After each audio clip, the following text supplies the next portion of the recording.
Hello, everybody. It's Mike Jaco with Unleashing Intuition Secrets. So, what is causing the crazy storms all around the world?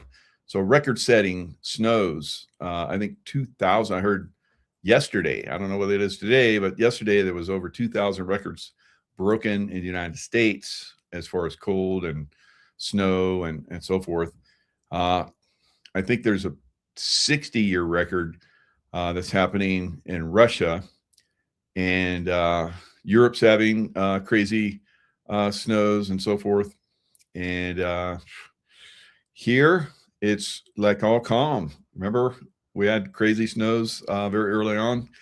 And now here where normally you get a lot of snow, it's been very calm. But let's look at, what's causing these record-setting snows and so forth. Remember, the sun is very active, right? Sending a lot of energy our way, and it's pushing the polar vortexes around, right? So that's what really is going on. So that's just pushing the polar vortexes down. We're actually going to see another storm that may be even worse than the one that is happening right now still. And then there's going to be like crazy lows in a lot of areas, extreme cold, and then another round of storms coming through. And these may push even deeper south. So very interesting. Is it some of it been helped? Like I've talked about, they'll take, these energies and they'll ramp them up. They being the bad guys, the deep state, with HARP and who knows what else, what other kind of crazy technology they have had for thousands of years with the help of ETs. So I don't know. I do know, but we're going to talk about it. And we're also going to talk about are the rioters, yes, and ICE, which is a question mark, targeting people, all right? All right, we know ICE is basically, focused on, in a way, they're targeting, criminals and so forth. But are they starting to target some of the rioters? Because we're finding out the rioters are paid. It's not an organic, protest that's going on. They have a playbook of how they go after people. They protect their group, as we're going to see. With one of them going after some people, and we'll talk about that. And are they finding some of these people? I promise you they are, that are, the head. And Carrie Cassidy shared this with my wife today, that she believes some of these people are being targeted. I say yes. They're being targeted because they are ringleaders and they know who they are. And when they see them, they go after them. All right. So that's just my thoughts. I don't know, but it may play out that way. If I was in charge of ICE, and I know this is going to go to another level, and I believe it's starting to go there, I would go after the people that are, the ringleaders in these rioters, and if they're seen, then we go for them. And then these people that are coming online that are saying that, pick up your guns and start killing federal agents, they need to be targeted. All right. I've said that. Like if I'm in combat and I know who's instigating, I know who's paying, I know who is like dealing this stuff out, I'm going after them, right? Because that's what I do, or that's what I've done in special forces and in the CIA. We cut the head off the snake all the time, and if it grew back, we cut that head off again just as fast as it grew back, and eventually, nobody wanted to be the head of that snake, right? So that I think that's where we're going to start seeing stuff happen. We're going to start targeting the criminals that are instigating. The head criminals that are instigating this, right? So like you go after a mafia boss to collapse a criminal organization, that's what we're going to start to see, I believe, with these rioters. All right. So let's jump in. First of all, let's jump into what's going on with the energetics, because it seems like the energetics of the planet and the sun are having an effect on people. How about that? That's the way these things work, isn't it? All right. So let's look at Kilauea volcano and what it's doing. Right. It's really getting active. A dangerous and damaging eruption bursts through the ground at Kilauea. Let's not waste any time and take a live look at the giant lava fountain still shooting up from Halimau crater. Eruption episode 41 began this morning just after 11 o'clock. Fountains peaked around noon at just under 1,600 feet. And as you can see, it's not just lava that's been flying through the air. Volcanic debris is also being thrown not just around Hawaii Volcanoes National Park, but also into nearby communities.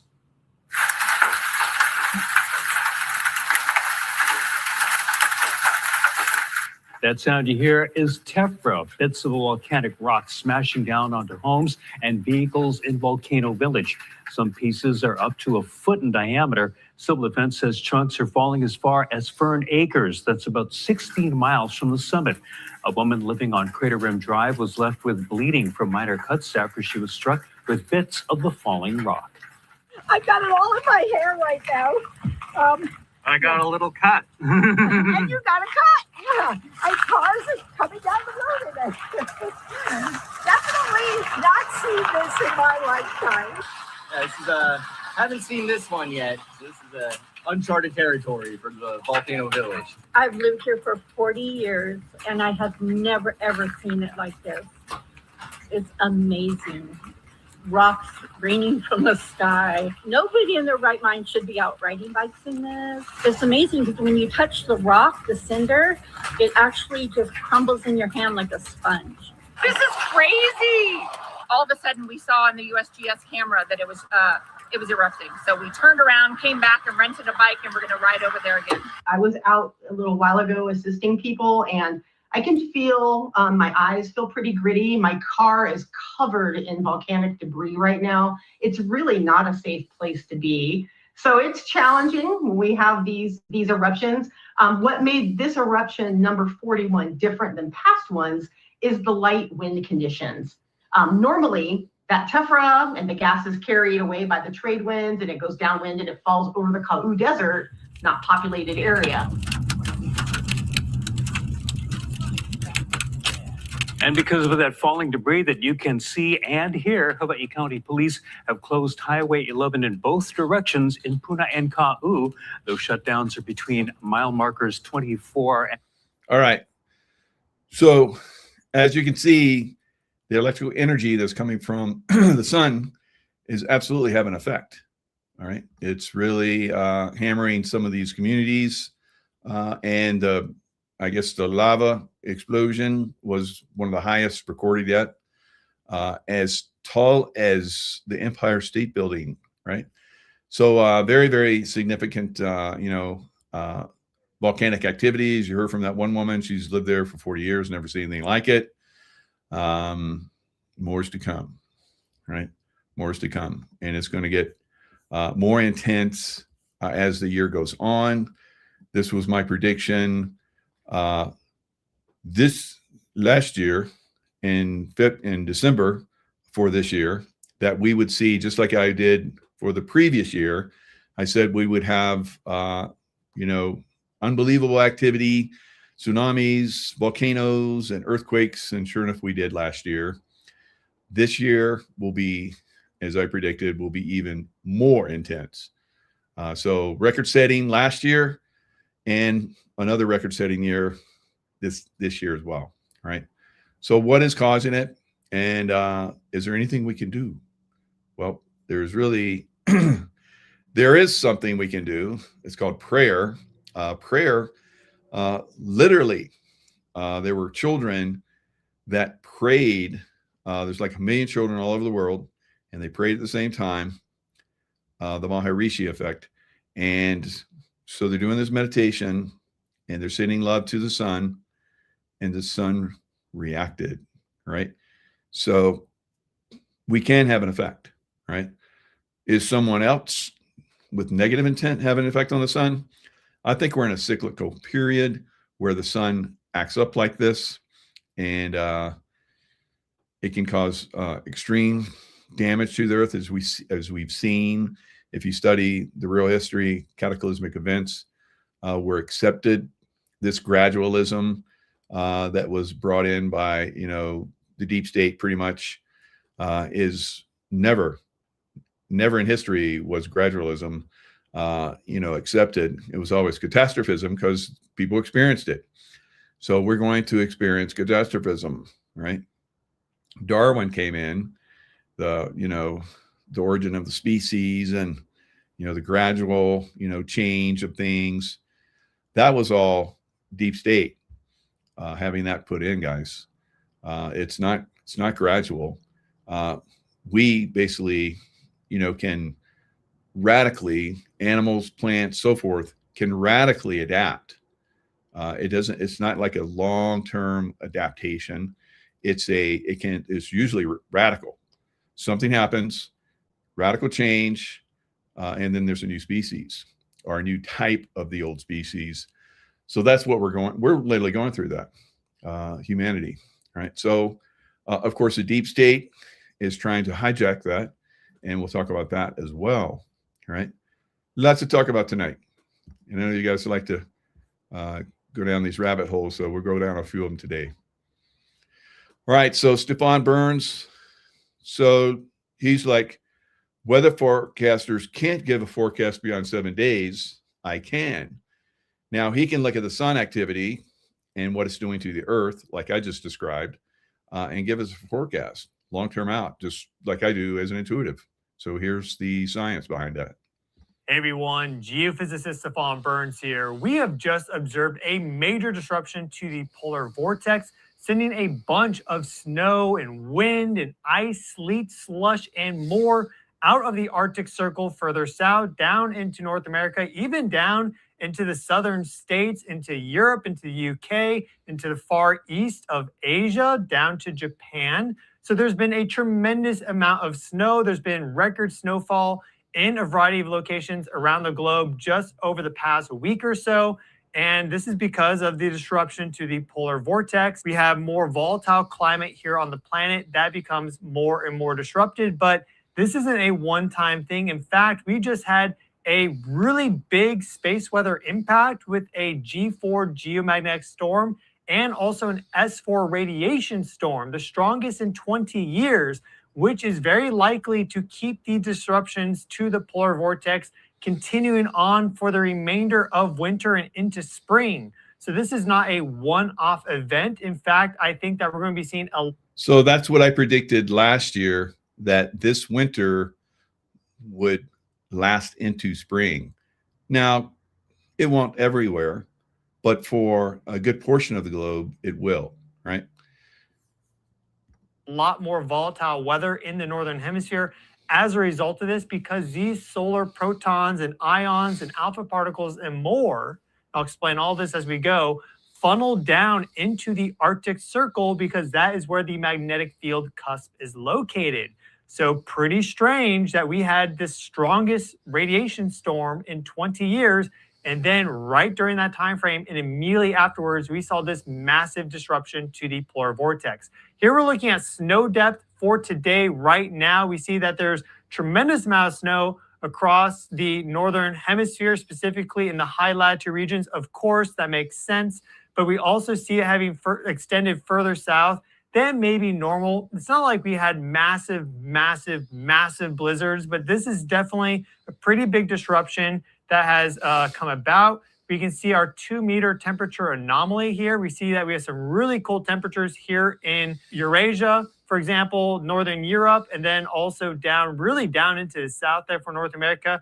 And you see that we have these high temperature anomalies in areas that are typically cold. That is the disruption to the polar vortex. If you look at our average temperature right here, we see that just in general, there are some frigid temperatures that are active right now on the planet.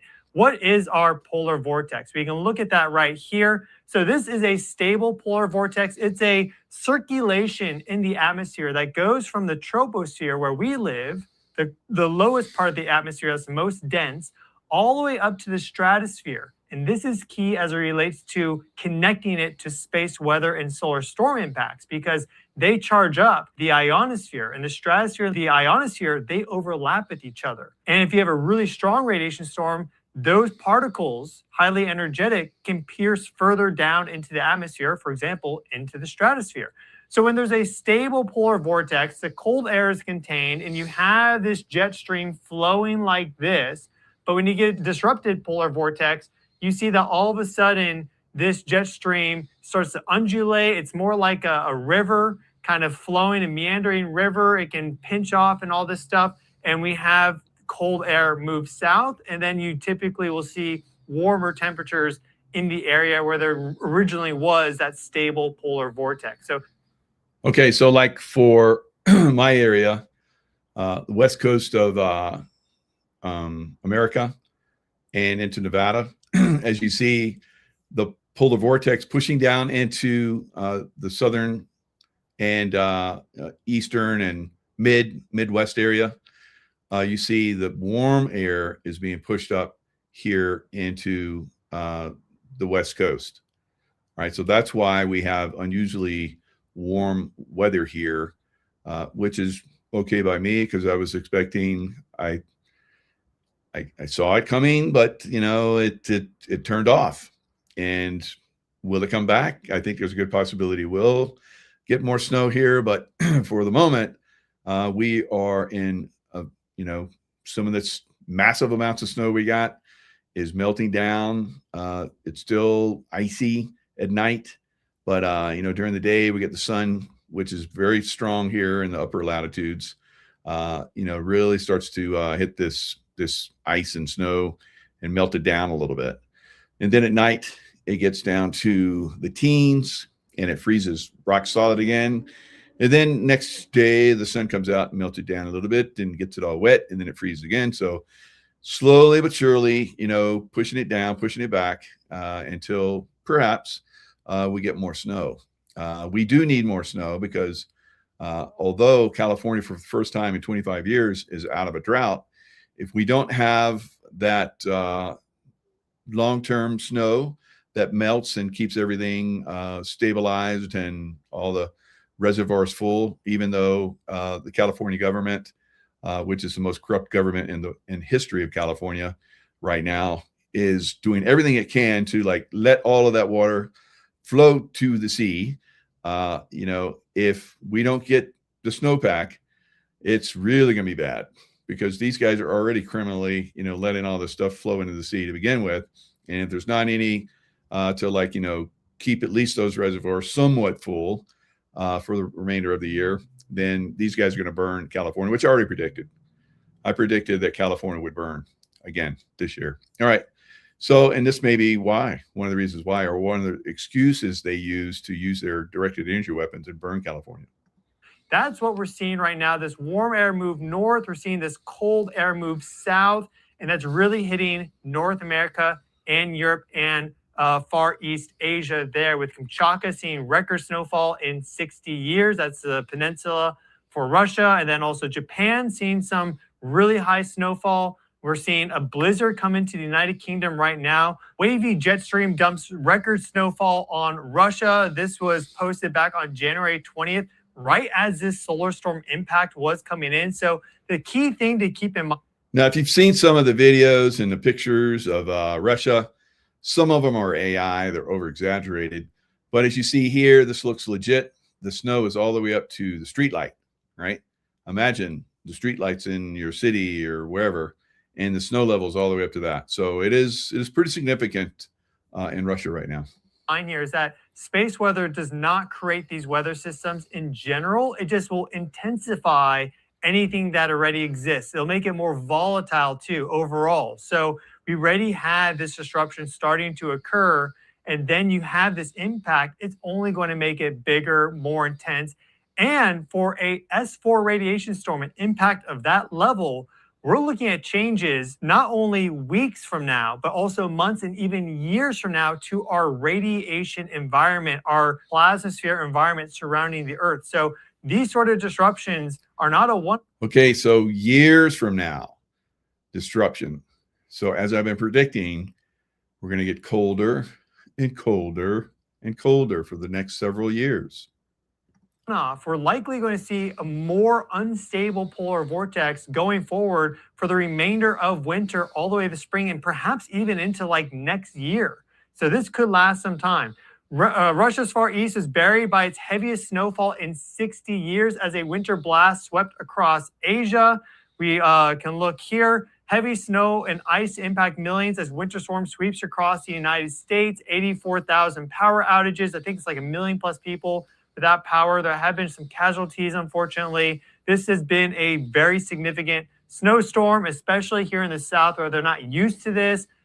Tremendous amount of. All right, so I think you guys get the picture. It is definitely going to be, very challenging for the world going forward with these climate changes that are coming, and not the global warming, that the deep state, they always misdirect, guys, and that's part of their process. They want to keep people off guard. They want to, create chaos. So out of that chaos, they come along, they have the solutions, order out of chaos. And that's what they do. They knew that this was, I've been saying for years, that the global warming was a big fat lie. But still they promoted it. Still people believed in it and brought their electric vehicles and so forth because of it. They built windmills, solar farms and so forth, which would be pretty much obsolete and useless as things start to get colder and colder and colder. All right. So all the money that would have been better utilized to build, very efficient power plants to generate electricity and warmth and so forth for people, and good power plants that wouldn't be taken down in ice storms, because ice storms are here to stay and they're going to get worse. So this, non-Tesla technology that we're using right now, that we should have Tesla technology.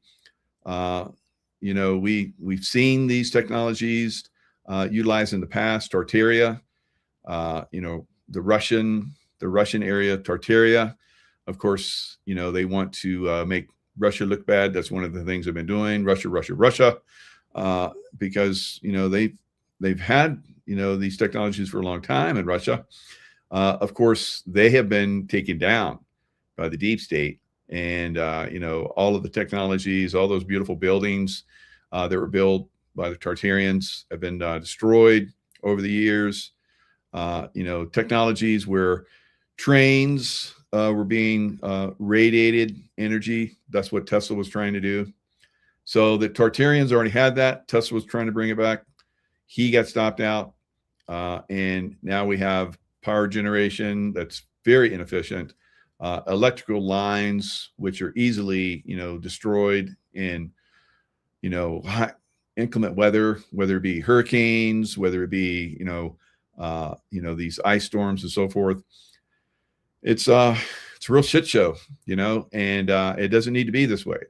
But the only way we change this is if we start to get control of this. We basically take back control from the deep state, and there's so many different levels of this, guys, to take back. I mean, they've injected us with poisons. 70% of the population here in the United States, probably 80-90% in Europe and other places, are injected with poison from COVID-19 that is still causing problems. All right. And if you're not utilizing the technologies that have been given to us, like I started promoting root wellness very early on. I promoted, of course, LifeWave. So there's lots of modalities out there combined or by themselves are fantastic for overcoming some of these modalities that are basically transferring us into cyborgs, pretty much, right? Borgs, and we'll talk about that I'll have videos for that in this show where there's people that are coming out and showing that basically when they injected people, they put all kinds of technology in them. And it's not just the people that were injected. I mean, they have it in the food sources, they have it in all kinds of stuff. So if you got injected, that's bad. If you got swabbed, that's bad because that put nanoparticles in you. If you're getting any kind of shots of just about anything right now, or you're taking some of these other alternative modalities for treatments that still have mRNA, then you're going to be infected, right? And so much of humanity now is infected. If you're not doing the things to detox yourself, you're going to succumb. And a lot of people are. It's getting worse as time goes on, all right? So let's look at the upcoming weather. Another storm, like I said, coming in next weekend.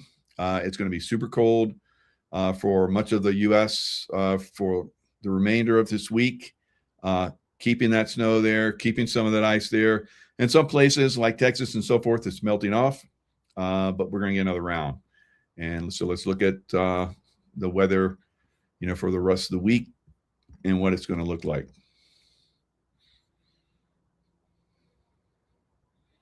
Next major winter storm forming right off the East Coast. This one's going to hit different now. This one's going to pull down a lot of cold temperatures and pull up a lot of moisture from the Gulf and the Atlantic. So wherever this does hit along the East Coast is going to bring a lot of snow, anywhere from 1 to 2 feet or more. So I'm going to show you the latest impacts of what's going on with this winter storm, the possibilities, the cold temperatures coming behind it, and something that we really need to watch out for. Now, the latest update on everybody else as well. Let's do not forget about them, everybody. Over 690,000 homes still without power. And right here along the East Coast is where this storm potentially could hit. For the ones that's already without power, coming back again to this next storm. The highest being Tennessee so far, 237,000 without power. Mississippi, 130,000 without power. Louisiana, 115,000 without power. Texas, 47,000 without power. Then Kentucky at 38,000. West Virginia, 12. Virginia, 16. North Carolina, 13. South Carolina, 30,000. And Georgia, 21,000. And there's others without power. It just don't. Now, I'm sure probably just about everybody in this audience has been through, storms or, ice storms or whatever. Excuse me, where you've been without power for a long period of time is really a bummer. But you counted on, maybe 1, 2, 3 days, sometimes up to a week, depending on the storm, you were going to get power back. Now, some people might not get power back for quite some time, right? Meet the criteria of at least 10,000 without power. So we have seen the number get a lot better throughout today, but unfortunately, these cold temperatures are coming crashing down again for tonight. And the latest visuals coming out just from Mississippi alone is just crazy. These videos are from Oxford, Mississippi, and look at the amount of ice, everybody. These videos are down below in the description of this video, so you can go watch it in its entirety. It's crazy how much ice came down. All we're seeing is shots like this of all the ice on the trees and the power lines. Everybody, look at this. This is all northern Mississippi, and other states are looking just like this as well. Now, immediate impacts for tonight, we do have chances for freezing fog for northern Texas. This is for portions of north and central Texas tonight through Tuesday morning. Then again on Tuesday night through Wednesday morning. So you got to watch out for the chances for freezing fog. Now, just starting at chances for minor impacts, you can see here we're already starting at Saturday morning, bringing chances for at least minor impacts already getting started.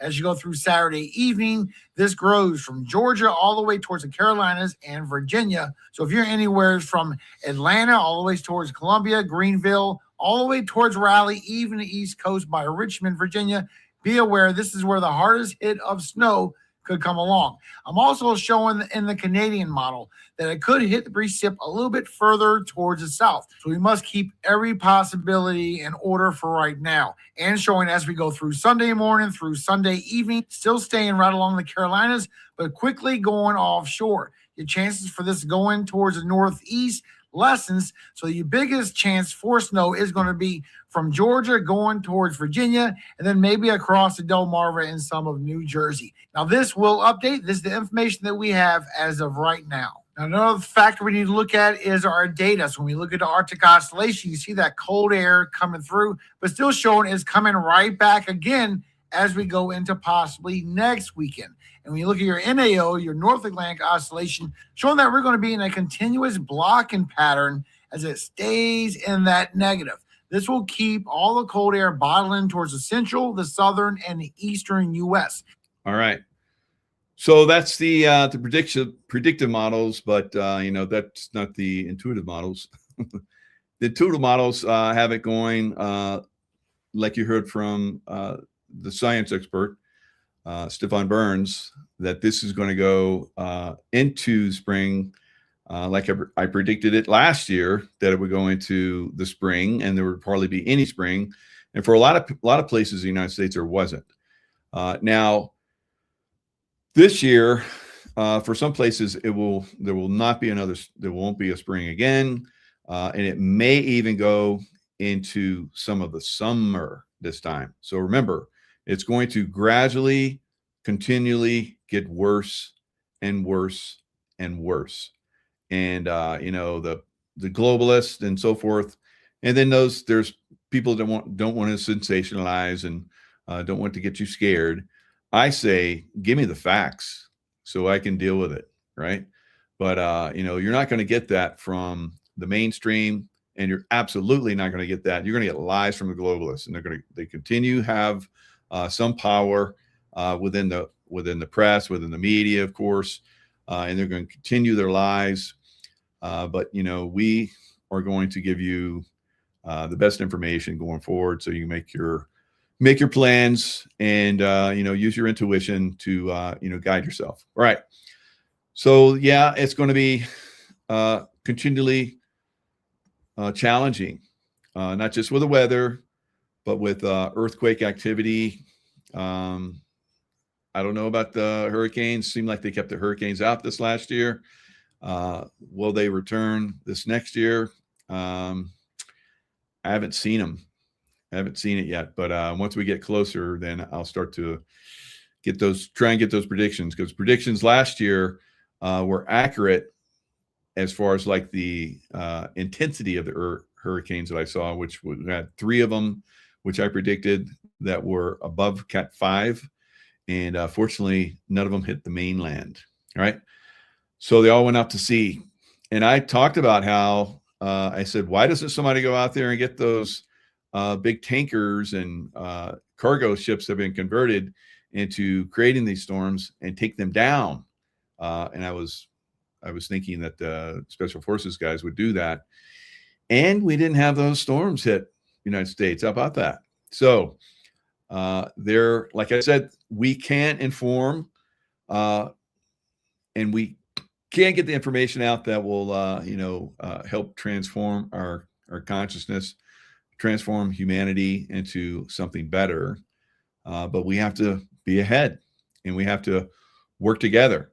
Now, there's still a lot of people out there that want to come in and play analytical, stupid games and, discount this because it's beyond their comprehension that someone could actually look into the future and see things.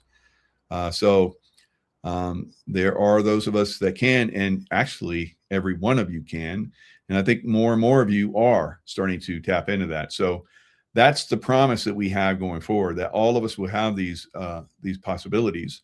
Once you're able to see these things, then you'll be like, well, I can see them. Can I have an effect on them? Oh yeah, that's next level, right? So, continually, I've been sharing this for many years. I think a lot of you are starting to pick up on it. That's the way it was for me, for different things, right? Not the weather. No one really ever, went into the weather like this with me. I just naturally did it. I don't know why, but I did. So it is moving the right direction. The weather, as far as consciousness, is one of the greatest things that we can have an impact on. All right.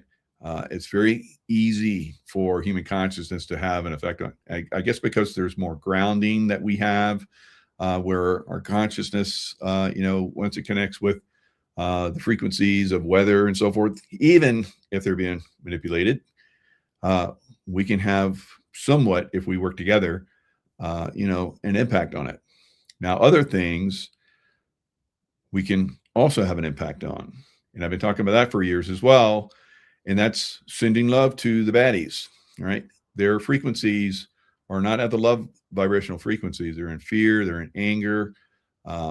They love chaos, like we talk about. They get off on it. They're psychopaths, right?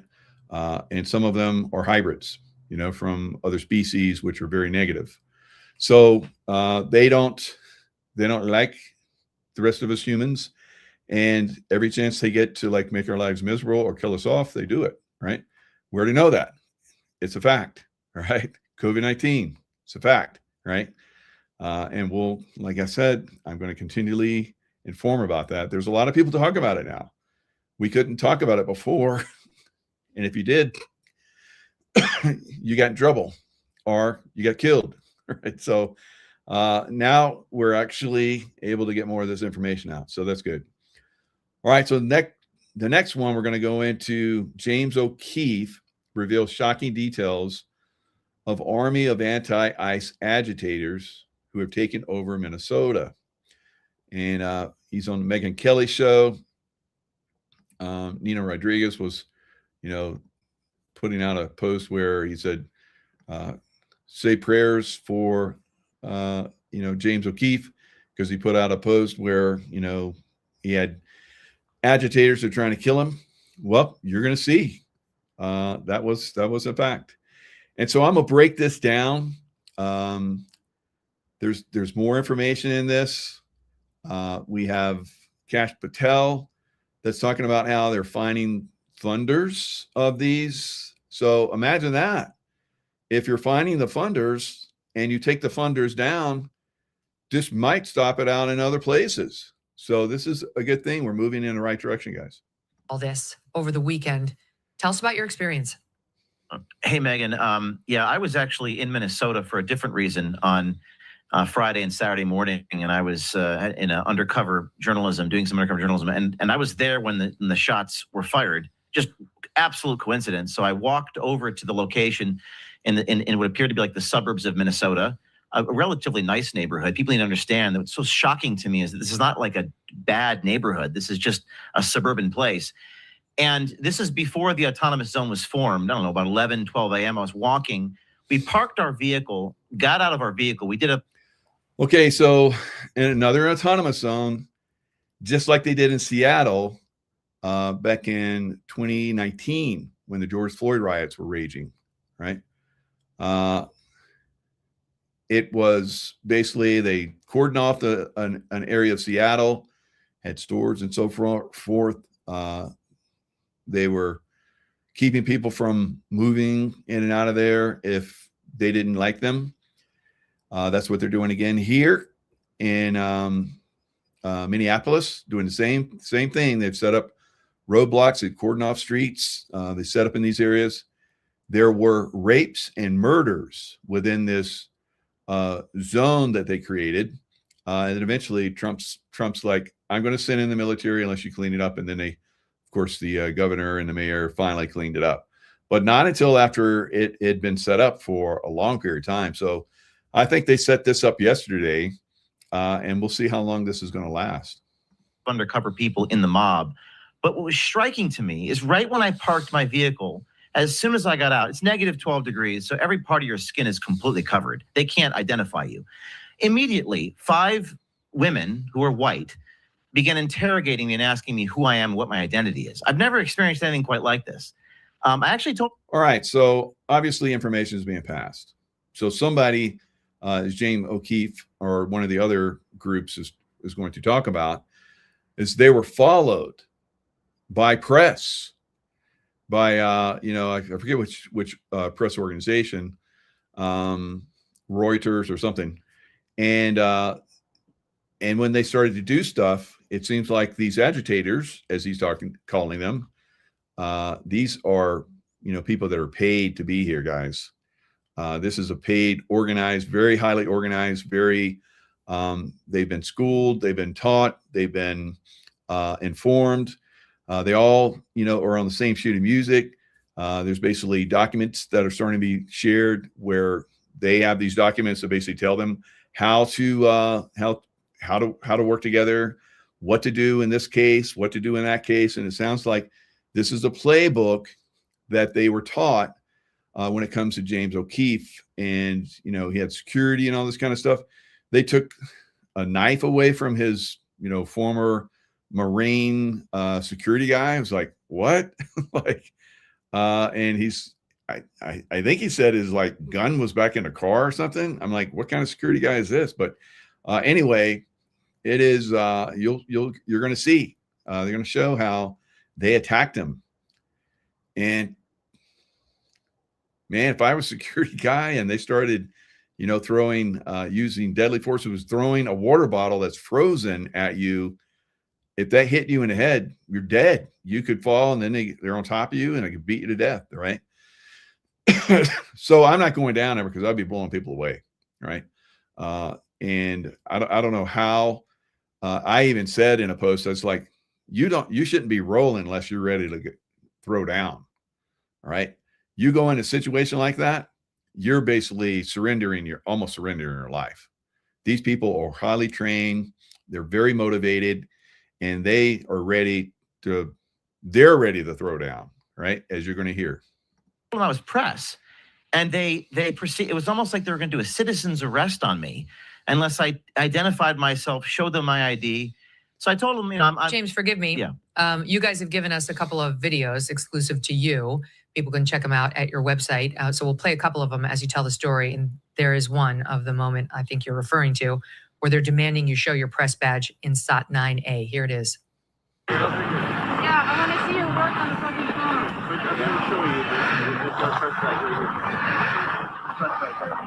Here's my press badge.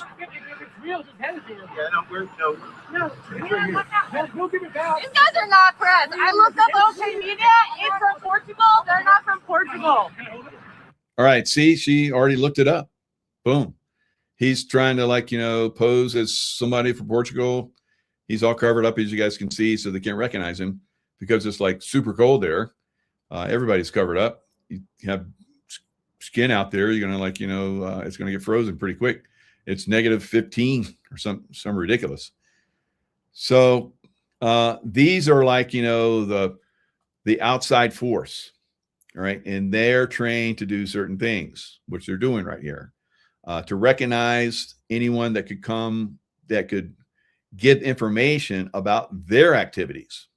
Right. So somebody, like I said, within the press or some of their people on another level, again, outside of that, are watching. Right. And so they probably recognized him or didn't recognize him. And then these guys very quickly approached him. So you're seeing they have zones going out. This is extremely well organized. They are ready to do war against America, guys. And I've been talking about this for years. And none of their work is political at all. We're not. So keep going, James. So we'll tell the story about a sequence. But what happened there is they started yelling shame, shame, shame, and they again, this is not yet even an autonomous zone. I'm somewhere a mile away from the shoot. Okay, so they have their code words. Shame, shame, shame is an indicator probably to those in other zones that there are people from the press that's not from the press, that's part of their press on their side, right? This is a press that's not part of us, and they could be a threat or a danger to our activities. They followed us to our car. They started throwing things at us. Now remember, -12 degrees, a bottle of water will freeze in like 20, 30 seconds. And it's a weapon. And they started throwing objects at me and my security guard. In fact, they actually patted my security guard down. They are the authority. I've never experienced anything like this. I mean, if you have a gun, what are you gonna do? Fire it at them? I mean, that's not gonna work. So they confiscated the weapon off of my Marine security detail. All right, now flip the script. Flip the script at the one guy that got shot yesterday. Right. So you have, zones, the ICE, they have zones, they recognize people. This guy that got shot yesterday was recognized, I believe, as part of an organizer of these riots and criminals and so forth that are highly paid to do these these riots. So what we're seeing is a reverse, I believe, where you're going to see ICE agents are going to target some of their people. And I think that's what happened yesterday. They tried to take him down. It looked like to me that he was trying to draw a gun. Looks like it might have gotten away from him, but they still shot him. I don't know. I've seen, different clips and so forth. I wasn't there. I'm not going to say, what these guys are doing, but it does appear to me that they targeted this guy, right? I don't know if he was doing anything wrong or if he was actually, instigating something. So that's where we're at now. Regardless, if he comes to, one of these events, yes, everyone has, the right to carry if you have the qualifications, concealed carry permit. I'm going to assume that he did. I don't know that, but once you start to interfere with law enforcement and you have a weapon, that's a felony and you're a threat to them. So regardless, he was in the wrong. So if you got shot and you got killed, it's sending a message, isn't it? They're going to try and play this as they're doing, like they did the one with the woman tried to run over the one, ICE agent or Border Patrol, whoever that was. And she got shot. You remember the video of her and she's like all innocent, like, oh, after she'd been, getting in the way and following them and impeding them and all that kind of stuff. And they're like, get out of the car, we're going to arrest you pretty much. And she's like, and her partner was like, what are you going to do, tough guy? Like, what are you trying to start a fight with a man? So anyway, this is what we're up against. So for me in this situation, what I want to do is I want to let them know that if you want to F around, you're going to find out, and I'm gonna hammer down so friggin' bad. And that's what we would do in special forces. We would find the head of the enemy and we would hammer it, right? And it's like, okay, who else? And then we'd hammer it again. So over and over again until no one wants to volunteer to be leader, right? So that's what needs to start happening. The war is on. So you're going to see these guys trying, like they're doing right now. What side do you want to win? It's kind of the same thing that Tim Wall said. What side do you want to win? He tried to play it off as, his people and the people that are rioting are good. He's like, I'm so proud of the people of Wisconsin that are standing up, Minneapolis, that are standing up to these, illegal ICE agents or whatever, No, this is Civil War type stuff. That's insurrection talk, right? So we're in a war with these people, right? So do you want the law abiding, citizens to be protected and have law enforcement come in and take down the criminals and take them out of the street? And in the meantime, you have these other criminals. They're criminals because they're impeding law enforcement. They should all just be arrested. They should just come in with massive numbers of buses and just arrest all these people. If 50,000, arrest all of them. Put them in jail, put them in a stadium somewhere and let them rot there, right? And then slowly, methodically go through all of them, find out, who's being paid. And if they're being paid, then they go to jail, right? All of them that are being paid, which is all of them pretty much, guys, right? There's probably very, very little organic activity here. Now we're already starting to see some of these people are arming with long guns and body armor and gas masks in locations. And they're saying, oh, we're just security for our neighborhood, right? So things are getting ready to go big. It hasn't happened yet, but it will. And when it does, then things are going to get hot and heavy. I think that, you know, they should already have military in here. I think they should just come in and clear that zone out, just like, you know, the Seattle thing started. This should be like, all right, they did the same thing, so let's send in the troops, right? And just clear them out and just, you know, take them all into custody, sort them all out. Oh, you're organic. You actually live here and you're just a dumbass. Go home. Don't do it again. We see you again. We're going to arrest you. We're going to put you away for a while, right? And then the people are being paid, arrest them, put them in prison for a long time, years, right? So they can't do this anymore. So this is the way it should be going. I don't know if at some point it's going to go that direction, but I'm telling you right now, if it doesn't start, then there's going to be body bags, lots of them. They're going to be filled. Followed us to our. Wait, a gun? Well, he left his gun in the car, but he had like a knife or something on him, and they. What the frick kind of security guy is that? What the hell? Confiscated. They patted him down.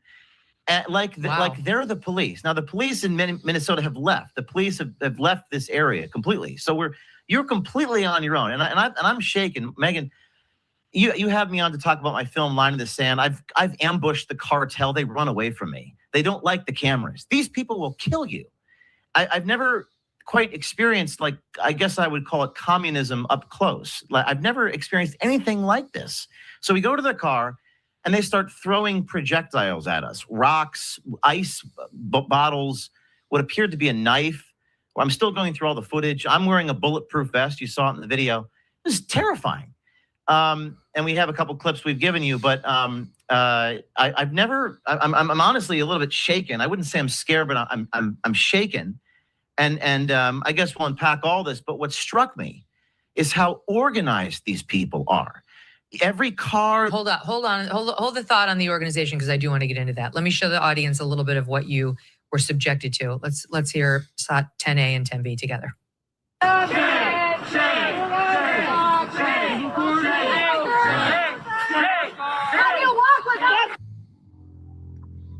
All right, so you're going to see a knife. This is a knife, all right? So my projectile a knife, but that obviously didn't know how to throw. And watch, it's going to hit him.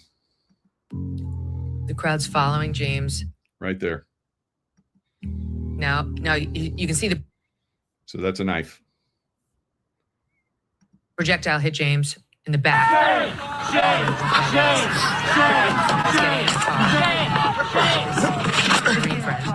And I don't know, maybe it was a Marine's knife, dumbass. Shut the fucking doors. Shut the door. Shut the fucking doors. So somebody's obviously stressed out there.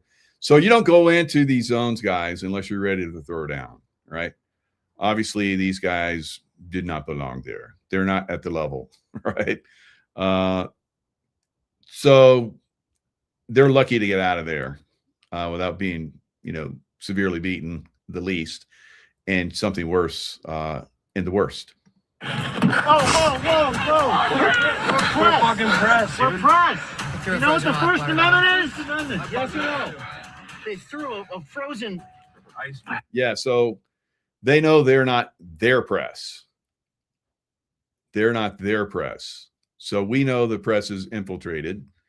And the press is, they get their badges and they can get up close and they look like they're taking pictures, but they're taking pictures of probably things that the other side and their leadership, they want pictures of, their formations, how they move, who's in charge. This is what their press is doing. Ice brick at the car. Take off your vest. Yeah, you know, it's pretty terrifying. And the reason why is because there's no one there to help. Like, there's no police. The police have stood down. I mean, you know, and you tell them they're press, we have more footage, they'll kill you. They don't care. Anybody who's not them is their enemy. If you are a journalist, you're a Fed. And I was trying to reason with them, Megan. I was trying to like talk to them rationally. Like, I'm not here. I'm not taking a position for or against ICE. I'm a reporter. They said they'll kill me. So that was kind of. So no, again, just be aware. They have press on their side. They know who they are. If someone else comes in, they're, like he said, they could possibly kill them. Perhaps a glimpse into the future, I suppose, of what we're up against. There's more to the story here. I can tell you what happened next. We try to go back to our hotel, Megan. We're staying downtown. And the person at the hotel signals to one of them. And we then realize that we're in danger. We have to leave our hotel. So we go to a second hotel.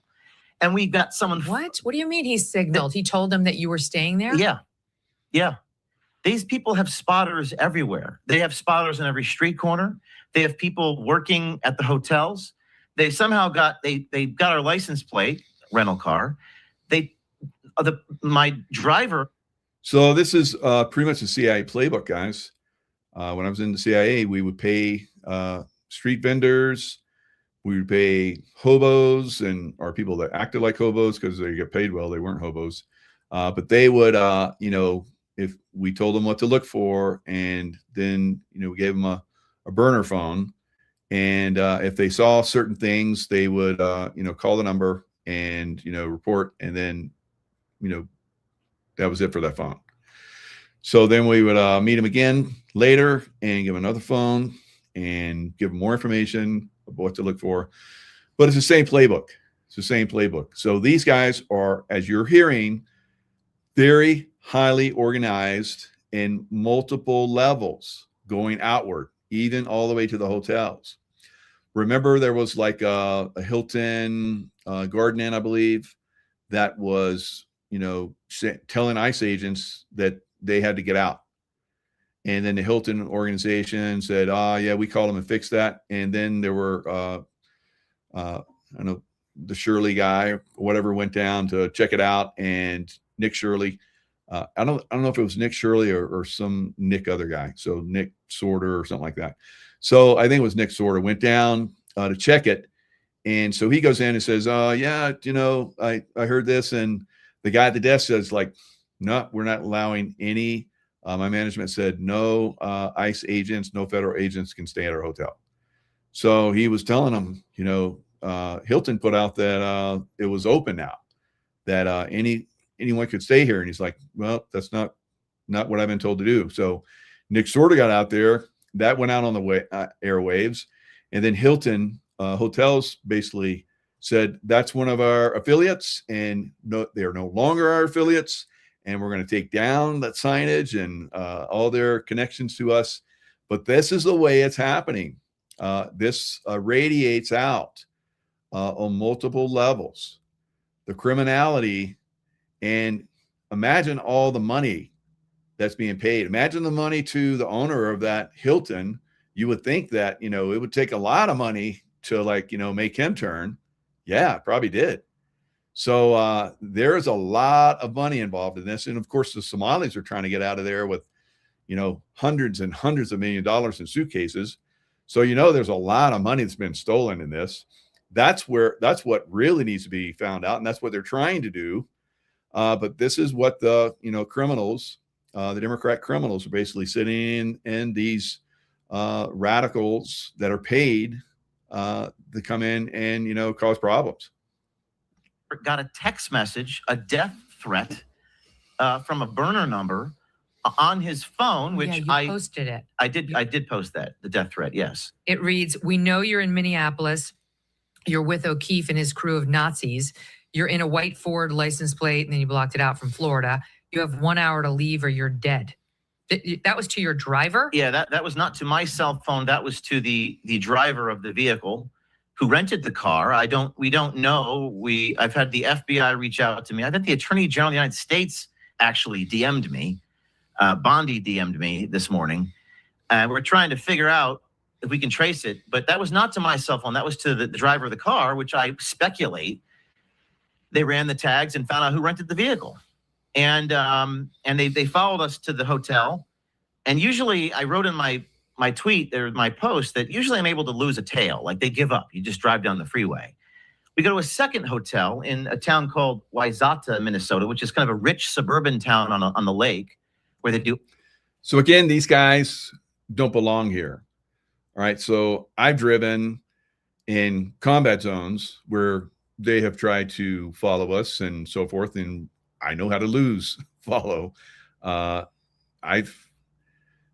wife and I, we lived in another place, and she contracted this guy to come in and do some work in our house. And he basically was robbing us and screwing us over. So we took him to court, and he and his buddy, after we pretty much won and they had to pay us, which they never did, they followed us. And of course, I lost them. And this is the level of people that are coming in to try and play this game. You can't come in. This is to me, this is a combat zone, right? And you have to come in ready to go heavy, ready to go hard, right? So James O'Keefe, obviously, he got a little winded there. He's got nervous when he was talking about it. He does not belong in this environment, obviously, right? So we're probably going to see some of these people, the good guys, as James O'Keefe would be. I don't know if he's going to be taken out, but we'll probably see some of that. All right. Some of these guys, some of this trained army is going to start to take out people like James O'Keefe. Ice fishing. And a guy walks in, black block, looks like Antifa. He just stares at me as I'm checking into the hotel. And then I realize I can't actually lose these people. I have to leave the state of Minnesota. Do we drive to Chicago? What are we going to do? And my team was honestly pretty scared. And that's when I went to the parking garage and posted a video of me reading the death threat as we then proceed. So this is where you have to get very, very highly skilled security teams to come in and move these guys around. That's what I did in the CIA. So I'm moving around the top guys and gathering information. We found Osama bin Laden. So that was capable because of guys like me, right? And of course, and I'm on another level with my intuition, but you can't come in and roll around in this environment because you're seeing how much depth there is. Some of you guys can't come in looky-loo, right? So maybe some of you will be like, I'm gonna go down and check that out. You might get killed, right? So this is a combat zone. Do not go in there. And those of you that are not part of this criminal activity, that you're, let's say, organic, and you're a liberal and you don't believe in what's going on there and you want to push back on ICE, you're going to be cannon fodder for these people. They're probably going to push you up to the front and then shoot around you. And then ICE is going to shoot back at whoever's shooting, and you're probably going to get hit and you're going to die, right? So this is going to be something that's going to escalate at some point, and then it's going to spill over to other cities. So everyone's watching what's happening in Minneapolis, and they're planning how they're going to roll going forward. So maybe, fortunately, this inclement weather has come through and has dampened the activities that maybe they had planned, guys. So just be aware of I observe everything. And if you're not observing everything with a bigger picture in mind, you're not seeing what's really going on here. Need to go to our third location and try to just extract my team out of there because they feel like their lives are in danger. Yeah, and that your security team gets to the point where they realize they cannot keep you safe. Correct. And it's not just you. It's not just you, James. There was an extraordinary piece of tape out of Minneapolis.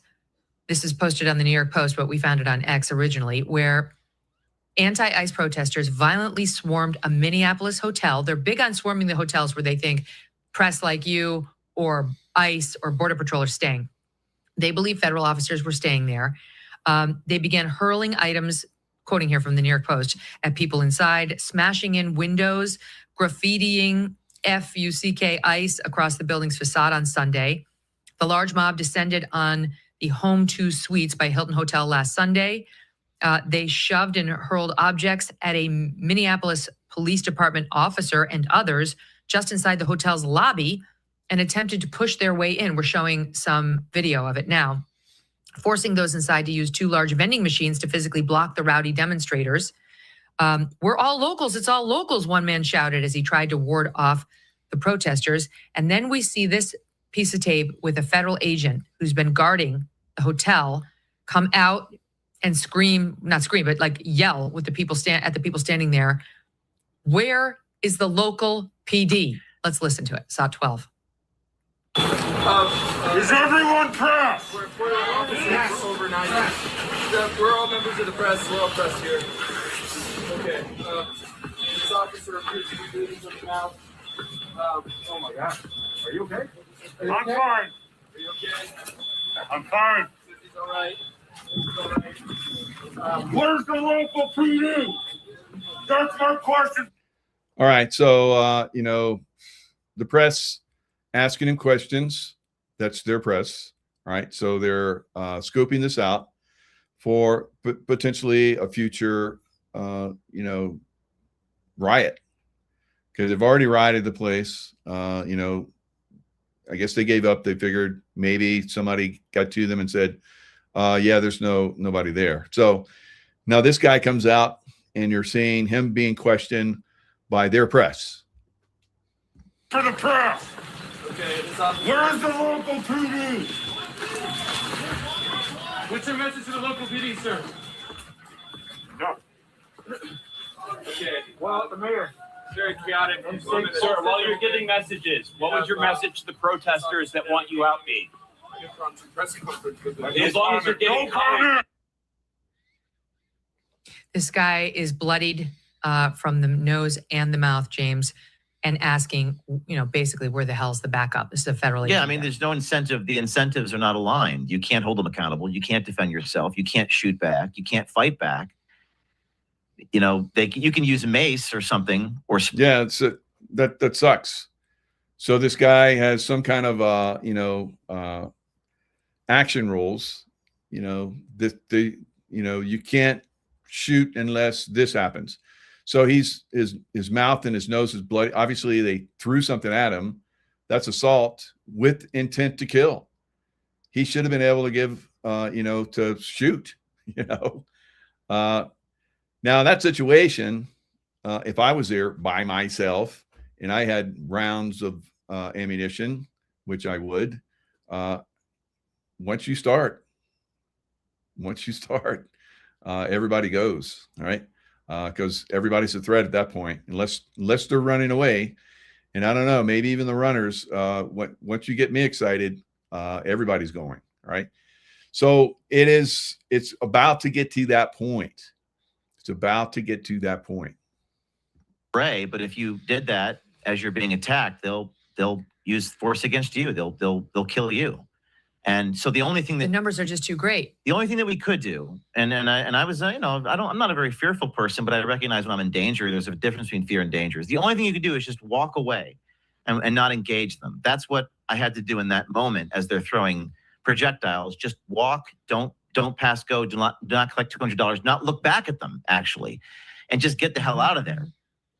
A new year means new financial goals. All right. So Megyn Kelly and Michael O'Keefe, James O'Keefe, is giving some really good information there that we can decipher. And, I can let you guys know, on a bigger picture, how this works. I've been in combat zones for, I don't know, in the CIA, 12 years I was in combat zones. You have rules of engagement and combat zones. In the beginning, they're a little bit liberal. And then as time goes on, they get tighter and tighter and tighter. And you get less ability to keep yourself safe or the people that you're protecting, like that guy, right? So they threw stuff at him and hit him. And I don't know. maybe he couldn't see who actually threw it, so he's not going to like open up on him. You know, he has a weapon. What's it for? Why do you even have that weapon? You have that weapon. The only time you can use it is if they actually shoot at you. All right. By then it's too late. So those guys are in a bad situation. They're in a combat zone where the enemy has every advantage, and then the press, if one guy defends himself, like the one guy that shot the idiot that was trying to drive over him, then he gets excoriated by the press, and then the political system comes after everybody. So, and they're trying to maintain some kind of semblance of control until everything gets out of control, evidently. So would you want to be in that position when things get out of control? Because once that happens, then bodies go down. All right. And we're very, very close to that. So I'm surprised it hasn't already happened, but that's where things are moving. All right. So let me go into a couple other videos here. Here is Kash Patel with Benny Johnson. This is very interesting because they're talking about how they have, you know, knowledge of who's funding this now. Okay, so this is breaking news. So you and the FBI and perhaps other intelligence agencies are fully aware of this coordinated effort to attack federal law enforcement, to impede them and potentially insurrect. And so there is now an open investigation into these chats and into this coordinated network. Yeah, some of them are fleeing. Some of them are very scared now. You can see their chats. They're very, very worried now that they have been exposed. Well, they should be. If they broke the law, you should be worried. It's that simple. If you didn't break the law, there's really nothing to worry about on that front. And so, you know, we're going to continue, as I've said from day one, we will protect law enforcement. We will make sure they have the security and safety to do their jobs. We will also ensure that civilians have the ultimate protection of the First and Second Amendment. But it is my job to adjudicate the difference when there is a breaking of federal statute or state law in the furtherance of a crime or violence against law enforcement officers. And that's when we step in. Okay, so this is All right, so here's another one, Benny Ad. I was in the Signal chat for several days before I felt an overwhelming obligation to make the public aware of what was happening. Like you said, there were a lot of other reporters inside the chats, and I just wonder why there wasn't a feeling of obligation from mainstream reporters to leak this. Reuters. Okay, so again, he's not clued up that the press has been infiltrated, and they're working with the enemy, who is the people that are promoting the riots and so forth. Who I think people have identified. And again, I'm not saying with 100% certainty that they were in there because I just haven't had time to look into all the names yet. I've just been doing info drops. There was a Reuters car behind us.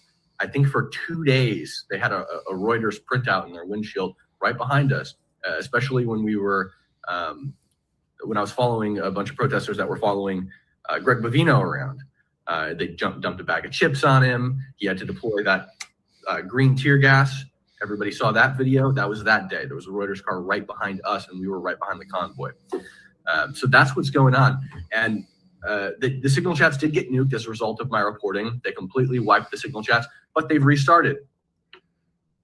This is live right now.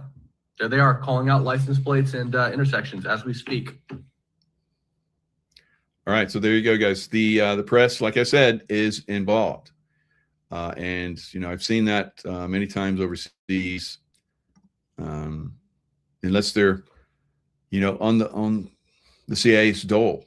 CIA's paying for it. So they're always, you know, following us and different countries and so forth. And it's, you know, it's a game.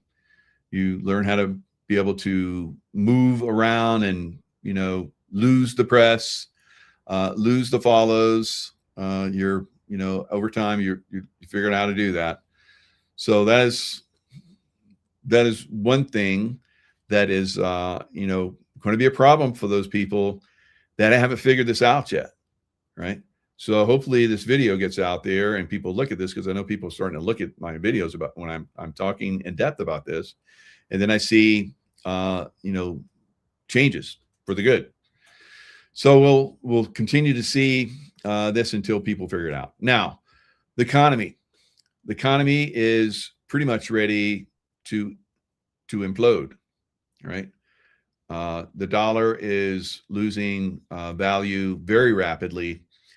And as we saw today, gold hit like $1.15. I said that, before this month was out, it would be 115 to 125, right?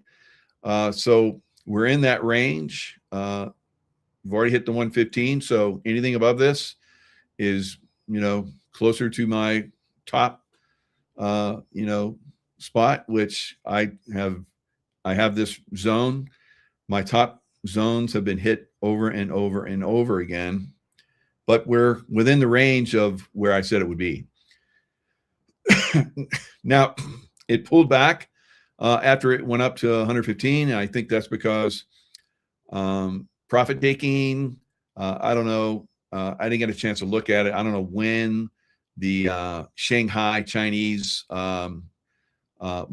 futures market for silver and precious metals, when it closes, but probably around the time frame that it closed is when prices pulled back. Right now, silver's back up to 110. It was 115, went all the way back down to, I think, 101 or 2, and now it's bouncing back up. So the baddies in the economic system are trying to push the silver down. And every time they try and push it down, it comes back up and it goes, whoa, way higher. Whoa for them, right? So it's collapsing on them. Gold hit an all-time new high, 51, over 51. Platinum, palladium, all hit new all-time highs. All of them pulled back. The miners pulled back after going to all-time highs. And now we're going to see another round. So you guys have been following me a little while on the silver and so forth. You know that I predicted that, we would start to see this. Now, I predicted that we would see 250 by the mid-year and 500 by the end of the year. So there's still my predictions. It may come earlier. I don't know, but it seems like that's where we're moving. If you look at the gold silver ratio, that's collapsing. Eventually, next year, I think we're going to see, or this year, it will be 15 to 1, which will be the 500 to like 75, 8,000, I think, for gold. I playing with the numbers earlier, but I should write them down. But next year, I've been predicting 1,000. I think that's when we get maybe closer to 5, 8, something like that, and or 15. And then the following year, I'm predicting even more. I think we're going to go to 3,000 when the gold silver ratio is 5 to 1. So that's going to put gold at a very high level, 15,000, maybe 20,000, something like that. So these are the numbers that are coming. This is a highly suppressed market that is basically taking off. And there's in Shanghai, I don't know what it is right now. They probably started trading again, but in Shanghai, they see our $110, $115 silver, and they're buying the hell out of it, because in Shanghai, it's 125, right? So it's a great deal. And then all those people that have all these short contracts that aren't going to be able to fill them at the beginning of next year and into the middle of, or in the middle, beginning of next month and into the middle of next month, around the 15th of February, There's going to be a lot of contracts that are going to come due. And I think at this point, almost everybody wants silver, physical silver. They don't want the paper, or they're going to pay them in dollars.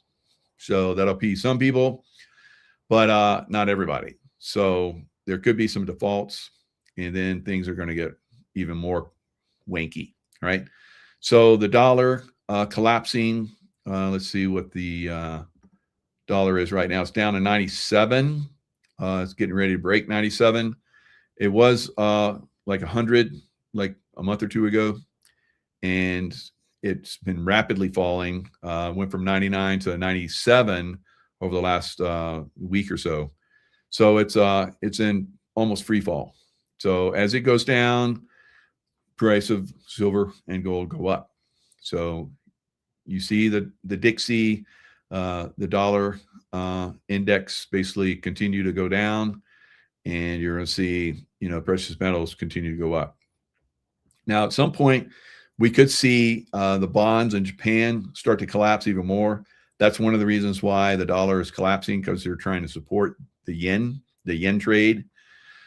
If they're not able to continue to support that, then we may see the market collapse. So the overall stock market could go into a collapse mode. Crypto is barely hanging on. Right? If the market goes into collapse mode, crypto will collapse as well. So, and maybe the market will go up. So we'll see. We'll see going forward. Now let's look at some of the things that I did a video the other day where I talked about, according to many funeral homes, we have dangerous white fibrous clots. I've been talking about this for years. I couldn't get any funeral home guys to come on. They were scared. And now there's somebody in the background just making them feel safe, and they're talking about all the problems. And I'll bring it up and share it. I'll share the screen in a little bit, but there were huge numbers of people that came in and started sharing about that. Former funeral home directors and so forth.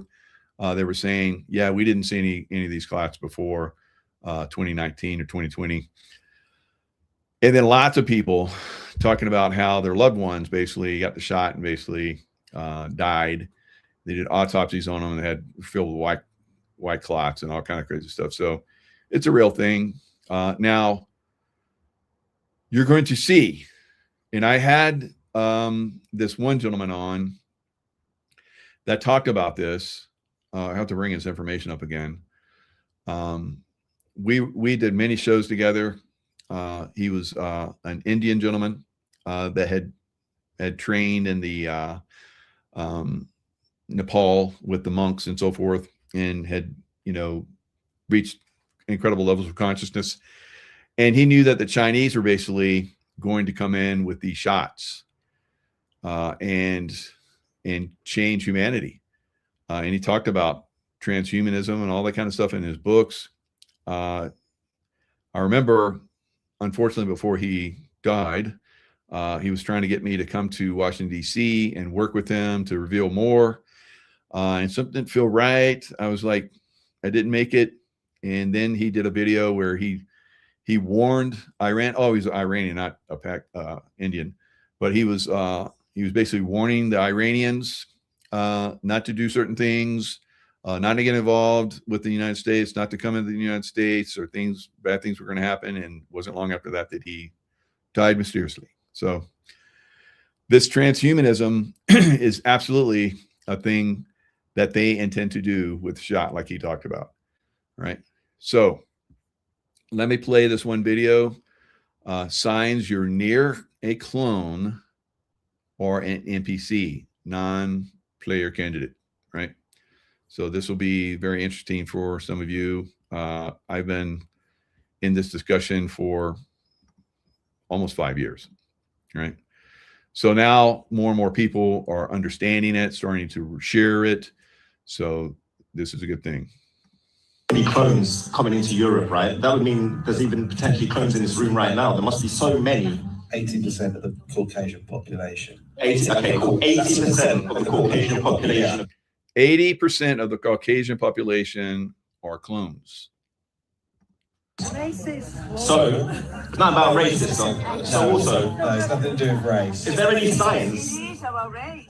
Is there any science that you could have a clone in your life, that you're in love with a clone? Like, I know a lot of people say that they don't think, they don't have internal dialogue. Is there anything you've come across? That's exactly what I was about to say. So Dolores Cannon did the work on this. So Benjamin Franklin also wrote about this, saying that there was a dire need to fill America with Caucasian people. So for whatever reason, they decided to do that. Yeah, they say that there is no inner dialogue, and they called it whitewashing. Wow. But Dolores Cannon believed that 80% of the population that look like me can't trace their family tree back past really the 1800s with any accuracy, and we refer to them today as NPCs. All right, so I can trace my family way back, all right, way back into the English time frame. My mom did it.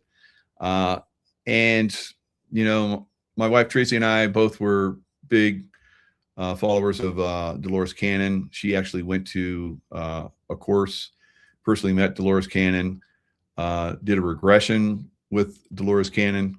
And I was supposed to be in that class, but I got called by the CIA at the last minute. We need you. And so unfortunately I missed that class, but that was, I think, one of the last classes she did, and she passed on not long after that. So it is something that's real, guys. All right. You need to be aware of that. You know, how do you recognize them? She said they were soulless. I don't think anything living is soulless. I think we all have a connection. But it was called whitewashing, for want of a better expression. And it was to make out, and they did this at the World's Fairs and Expositions. They would have on display people from indigenous tribes, and they would bring children from Africa, put them on display, and they were labeled as primitive and savage. Wow. And this was specifically to dumb down and remove history. And this is connected to the Moors from Africa, who built some of the most beautiful architecture in the world. They wanted everyone to consider them as primitive. And Tartaria was removed for a similar reason, so we would consider Moscow, Russia, to be behind, a little bit backward, and that was another part of it. So yeah, that's what happened. And what I'd suggest people do is watch the second film that Alice Guy produced, which is on YouTube. It's called Midwife to the Upper Classes, and you'll see an example there of where the middle class couple come to buy a baby. All right, very interesting stuff. You know, again, we've been talking about NPCs for a long time. You know, more and more people are going to start to realize that that is a thing. As you saw there, 80% of Caucasians are NPCs, but that doesn't mean that, you know, there aren't NPCs in the other races as well, just not on the percentage as they are, you know, here in the United States with, you know, Caucasians. All right. So Trump says, time will tell all. Trump confirms Congress and DOJ are looking at Ilhan Omar's suspicious wealth. All right. So suspicious wealth. So the Congresswoman's wealth reportedly increased by millions of dollars due to her husband, his business ventures, and so additionally, the DOJ and Congress are looking at Congressman Ilhan Omar, who left Somalia with nothing and is now reportedly worth more than 44 million. So we've heard 30 million. Now they're reporting 44 million. Would that become $1 billion that she got from, you know, Minneapolis, Minnesota? Who knows? Time will tell, said President Trump. Right. Time will tell. All right. So time will tell for a lot of these Democrats, guys. It is indicative to their culture and what they do. Now, this is, I said also in my predictions that Ukraine, lots of Ukraine would go. We may even see and I'm starting to feel this as well, we may even see Russia go right into Kiev, and take it. And once they've taken it, they'll install a government that's not going to do war against them. And will NATO get involved? The Trump team has already said that if there is peace in Ukraine, however that comes about, that they will not support NATO troops going in to Ukraine to do whatever, peacekeeping, as they're saying, whatever. So that's so without the United States, guys, NATO is nothing, right? They're a force to nothing. All of their forces combined could not take down anything, right? They tried to do that in Ukraine against Russia, and of course Tortilla, but they're not going to be successful going forward. NATO is going to dissolve. I believe that there's a possibility we may see, like I said, Kyiv get taken down very early, because I think the reason why Russia hasn't gone into Kyiv is because they were concerned that NATO would just throw everything at them. I don't think that's, NATO now, they pretty much thrown everything out this war, all their weaponry. United States has done similar, right? I'm sure that under President Trump, things are being brought back up very quickly, and a lot of stuff we sent them was old technology anyway, right? So I think that, excuse me, I think that they're on shaky ground, Ukraine. And once the Russians come in and take over and put in a good form of government in Ukraine again, like they used to have, then, there'll be peace. That's what it's going to be. Because I guess Zelensky was meeting with U.S. officials and one of the Middle Eastern countries. I don't know if it's Kuwait, Bahrain, or one of those countries. And he came back and said, yeah, we agreed that we're not going to give up any land to Russia. That's stupid. It's done. Whatever Russia's taking is now is Russia's. They paid for it and blood, sweat, and tears, right? And lots of money from arms. So they're not going to give it up. And the reason why they came in, remember, they came in really because NATO and the United States was making a bioweapon that would target specifically Russians. It was going to, basically go after their DNA, and that can be done with these bioweapons very easily. They could target any one of us if they wanted to. They get our DNA and then target our DNA and then send something at us, and we're gone, right? I know they've done that to several people already. That's why we don't have a lot of people that we used to have doing these shows, right? So, it's tough. I've been targeted by these guys for so many times. It's crazy. And so have other people. So, going forward, we're going to see all of this getting taken down. So it's a struggle now to survive, right?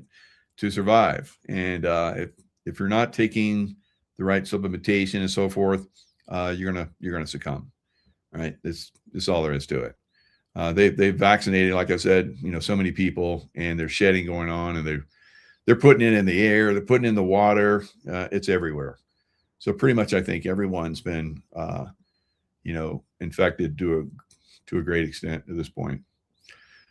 All right, so let's go into some of the chat that I saw for the video that I just did. According to many funeral homes, as many as 100 million in the U.S. have dangerous white fiber.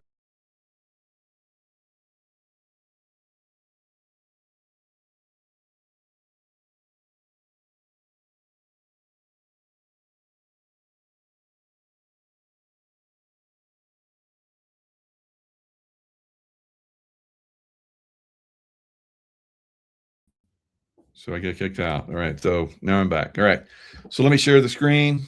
It's just a constant struggle. Let me share the screen. All right, so here it is right here. I'm going to go into the chat down here.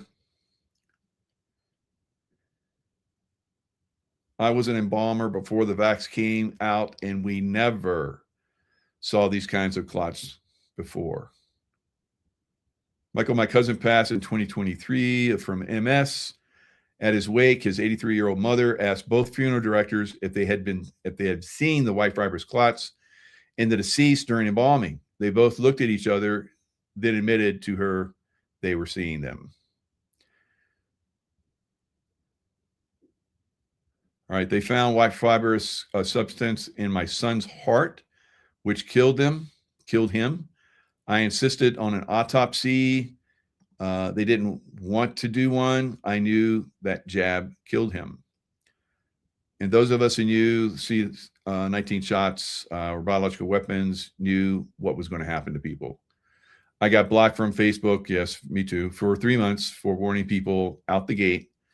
There's a lot of people are idiots and lead like sheep. Okay, absolutely. I worked full-time in a crematorium.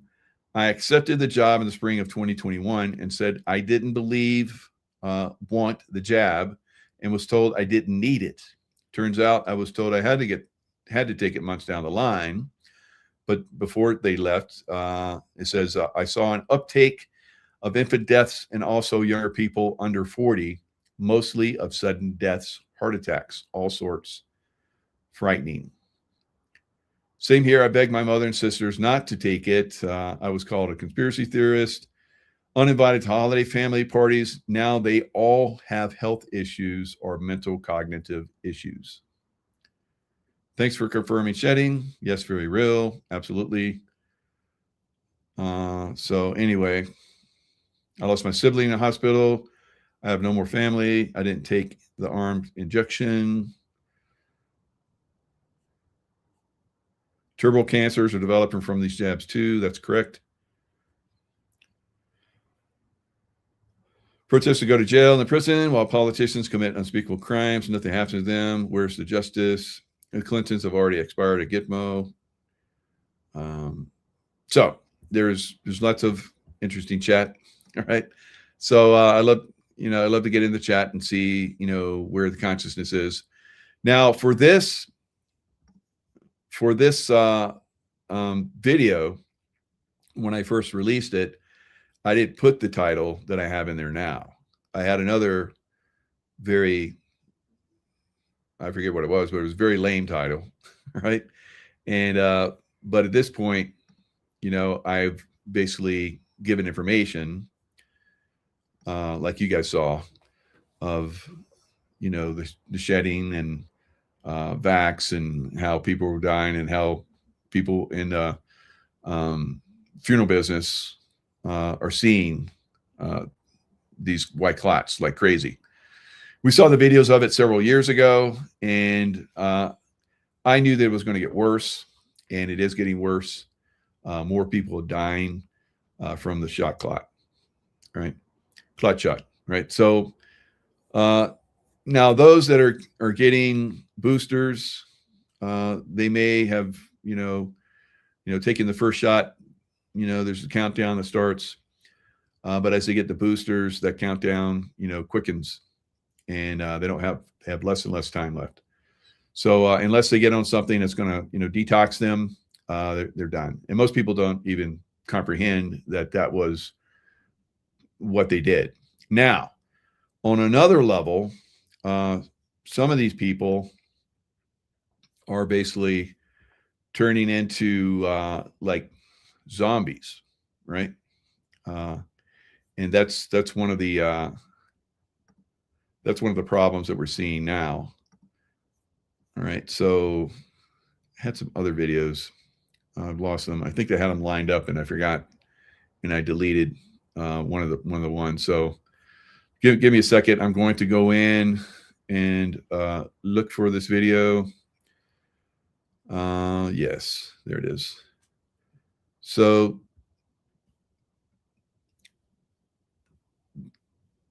the COVID shot turned the human body into a transmitter. All right, so we're going to go down that rabbit hole a little bit, and that'll be the show. Give me a chance to pull that back up and get that rolling for you. All right, this one, you're going to watch this one. I watch this one. I'm like, puts it all together, and it's even on a different level. So But you guys there are going they to like are. this They're one. little dots. They move across.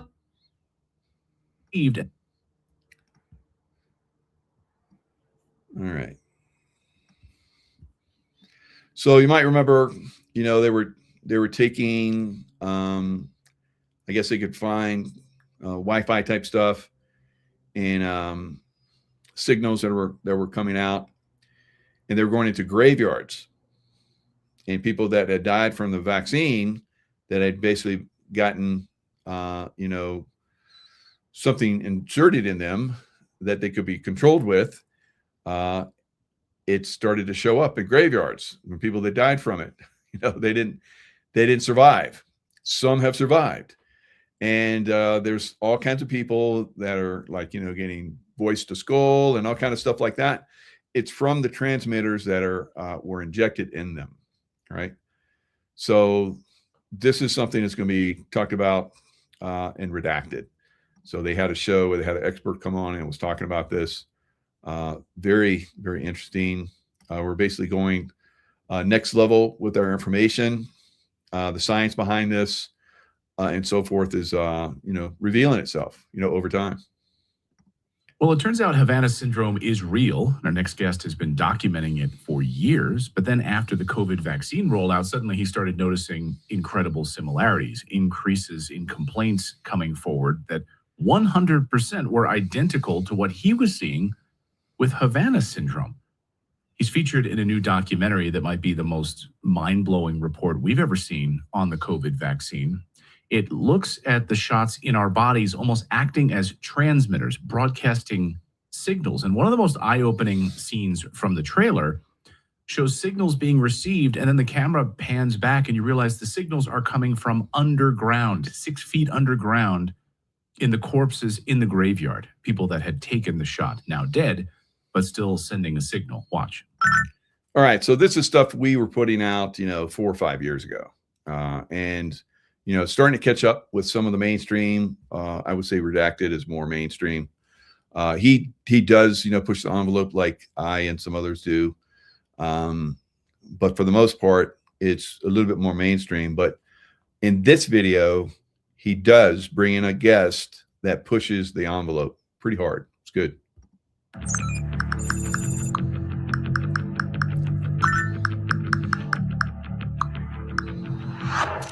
Way back in 1778, the Continental Congress unanimously passed America's first whistleblower law. I did this clearly at my own jeopardy. It recognized the duty to give the earliest information to Congress of any misconduct, frauds, or misdemeanors committed by anyone working for government. The information I'm presenting is made as a protected communication under Title 10 USC 1034 as a whistleblower. 246 years later, whistleblowers have an incredible record of changing the course of history.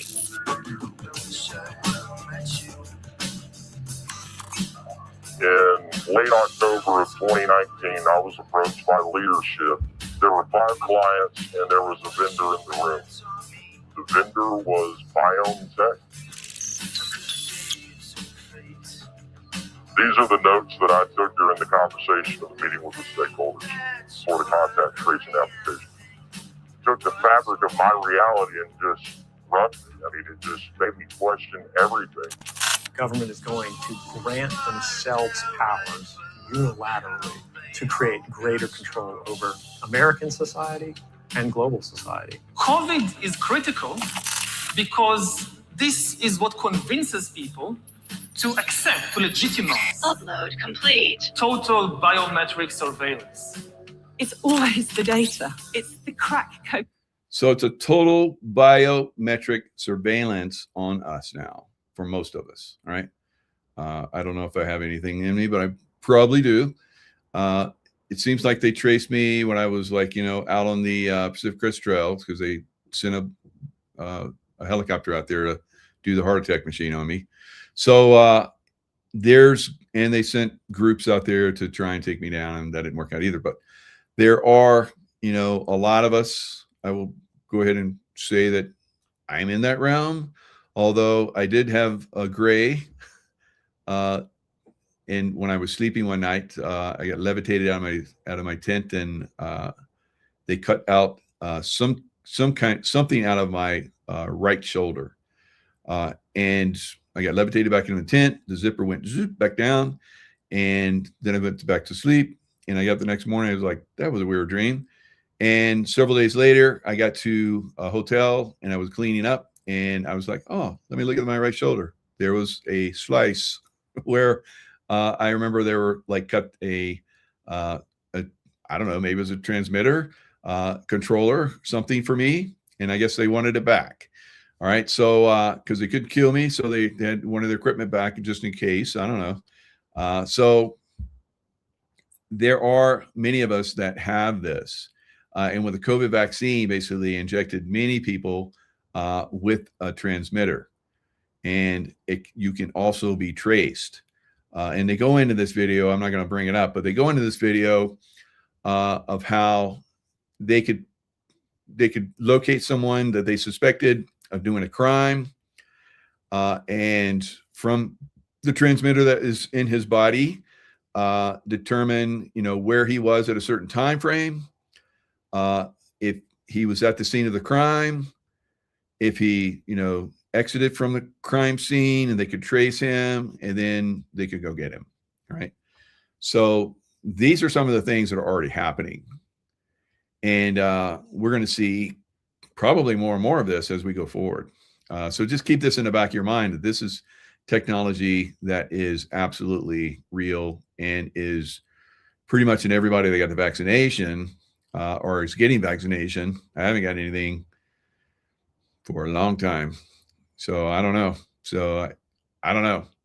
So you got to start thinking, if you get these weird trackings and so forth. I know, unfortunately, my son, Michelangelo, he talked about this a lot. And now I start to understand that he probably had some of this and they were transmitting to him. In Silicon Valley. We are already living inside the architecture of totalitarianism. We need not just to monitor people, we need to monitor what's happening under their skin. I know my husband is not vaccinating people and putting a microchip in their arm because that technology doesn't even exist and he's never uttered the words out of his mouth. So microchips and tracking devices are embedded in the vaccine. Is this accurate? We have 6 MAC addresses that are pulsing Bluetooth signals, and all we are is surrounded by tombstones. So can someone explain to me why we're getting EMF emissions off grave inside of a Faraday cage, please? So we've seen the reports of individuals having unlicensed MAC addresses post-vaccination. I've seen evidence of that myself. One of the requirements that it just changed the entire course of the conversation and frankly my life, that's when lipid nanos came into the conversation. These are not vaccines, these are not biological. As you go through the patent in section 219, it explains how they are self-assembled nanoparticles, and they're fully programmable. From a technical perspective, if I can retrieve data, I can send data. DARPA calls it transhumanism. I mean, can you hear what I just said and not want to just step away? Blood samples aren't supposed to have blinking lights, but there they are. They're little dots. They move across the slide, and they're blinking. This was brain tissue that had been sitting in a jar of formalin for 6 months. even if the body dies, they continue. Yes, apparently.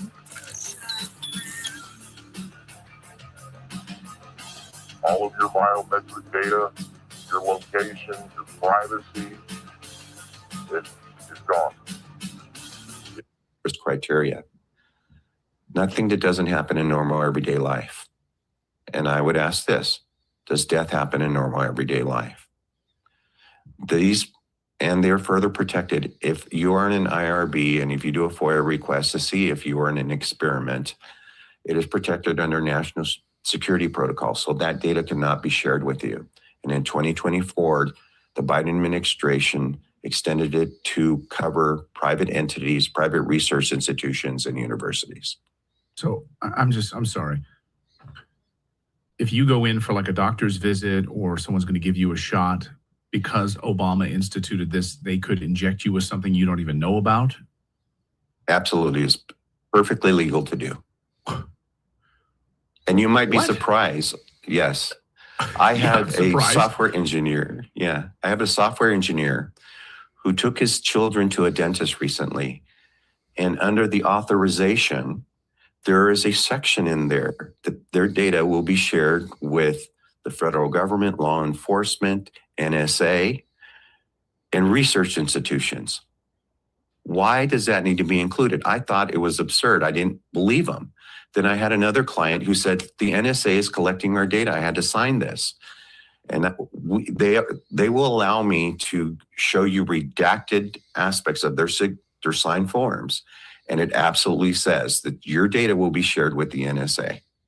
So why is this being done? I'm sorry, like I know that you live in this world, so this is probably normal to you, but take the kids to the dentist, you're just filling out your forms, your intake forms, just going to the dentist. You don't realize that the NSA, and this is not every dentist, but in certain situations, I guess, that your information, your child might be injected with something and the NSA is going to be watching it and you have no recourse? It is absolutely legal if you're a U.S. citizen currently to experiment on this without consent. This is why we're out here educating the population. We have a URL called stop3024.com, and we're asking for everyone to sign that. We would expected we'd have 1 million signatures by now, but we don't. But the reality is that this is happening right now before our very eyes. And we can go deep down the rabbit hole about what this technology does. Back in 1994, November of 1994, there was a 21st Century Cures Act. It was a declassified document that was obtained through a FOIA request. And on page 89, this is to keep the United States Air Force a superpower 50 years into the future. On page 89 is a chapter called Biological Processes of this report.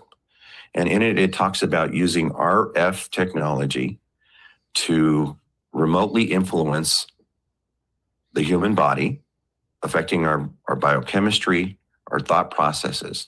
And in it, it says with this tech that they can erase memory sets and imprint memory sets. That means that they can take a copy of someone's memory sets that has a certain attribute that they want to institute in others, so they can imprint it in others with this tech. And they can erase memory sets. Now, people say, well, that sounds very sci-fi, but it's in there. You can read it. It's in black and white, which ultimately led to surgical removal of biosensors. One of my earliest cases is the Bonnie Kellerby case. This man and this woman here are now my family. And without John supporting Bonnie through this, remember, he thought she was crazy. But we were able to show proof on this journey that she wasn't. Okay? You did. And think about their relationship. This can happen to any one of you. Okay?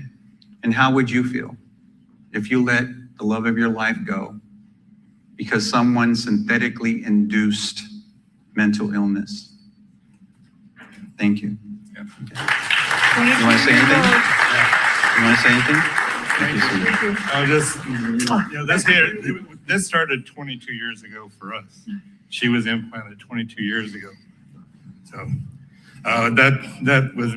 She was implanted 22 years ago. This is not recent COVID injection stuff. This has been going on for quite some time. She was hearing all these voices. They were telling her what to do. And this is, I guess they decided to, reveal this to the public. And they had like 300 people show up to this, and like 100 people that they tested all had these radio frequency devices in their bodies, in their skulls, and so forth. Difficult. No. Yeah, no. And it was very difficult. The 7 years before we met Jesse was hell, basically, because I didn't trust what she was saying, didn't trust what she was acting. Take her to the hospital. They put her in 72-hour lockup because they say that, oh, it's schizophrenia. That's what they use against you. It's not fair. It's a horrible thing. And we're lucky we made it through it today. So anyway, we got 3 inserts. We went through everything. I take her to wherever it's necessary to get help. And we've got some surgical removal. She's got 2 implants still that are very bad, that aren't released yet. We're hoping that this new doctor will help us to get it out. And then maybe we can have our life come back. But our life has not been normal. You know, we should be enjoying our retirement, but it's very difficult to do that when she's tortured 24/7. Mr. Kellaby was there, and everyone in that room, was standing room only, had the very same complaints with very little deviation. And Mr. Kellaby stood up and he said, I almost lost the love of my life, but I can no longer discard her as being crazy because each and every one of you have expressed the same complaints as her. And he goes at that RFK presentation that I was at, and he said, we should be enjoying in retirement. You know, they're making individuals like my wife look like they're crazy and diagnosing them with schizophrenia, force institutionalizing them, force medicating them, and further re-victimizing them. Bonnie Kellaby never consented for those biosensors to be implanted in her body. Those were done non-consensually. And what may surprise you, if I asked you, is this legal to do in the United States? And I would come back and say, right now, it is currently absolutely legal to do to you. All right. So I share with you, how he went over, how they basically, during the abomination administration, allowed that to be done. So anyone that goes into a hospital now, they can actually inject you and put some of these bio weapons in your body, and they can track and trace and start experimenting on you and send you messages, voices, and all kind of crazy stuff. So this is some of the stuff that the technology that's out there right now. It's a lot of people that have been injected with COVID-19 have this within them, right? And this is one of the problems, of course, we're going to have to continually deal with. Now, he goes on to talk about how there are different things, zeolite and so forth, that can cancel out some of these technologies. But once they get canceled out, and they realize they have been canceled out, then they can, counter that. So I guess right now, China has come out with 6G, which basically completely controls the mind, right? Especially those that have been, injected with these bioweapon, implanted, technologies. So it is not looking good for humanity, but there are, like I said, there are cures that can, shut these down. And, if you, have the open mind to start to utilize those, then it can help you. So lots of this stuff to go for, guys. Now, on the other side of this, I still see that we defeat this evil realm that we're living in, but it's going to take a lot of effort from us, and a lot of teamwork, and using your consciousness, tapping into your intuition, and so forth. So that's where we are right now. It is happening. We're seeing it, like we just talked about with weather manipulations, controls, and we're seeing it with probably coming up earthquake activity, tsunamis, volcanoes. These are things that are being stopped out, I think, to a certain extent. We saw that with the hurricanes. That was good. Maybe some of these, earthquakes that should have already gone off, maybe they've been stopped out. Who knows? Somebody knows. One way or the other. Will some of them be leaked through? The technologies that are out there are obviously, as you guys saw, very advanced. But they're not so advanced that we can't overcome them. All right. So consciousness can do it to a certain extent. And of course, LifeWave patches and so forth. Eating well, exercise, all that kind of stuff to keep your body healthy will obviously prolong your life, whether you've been vaccinated or not.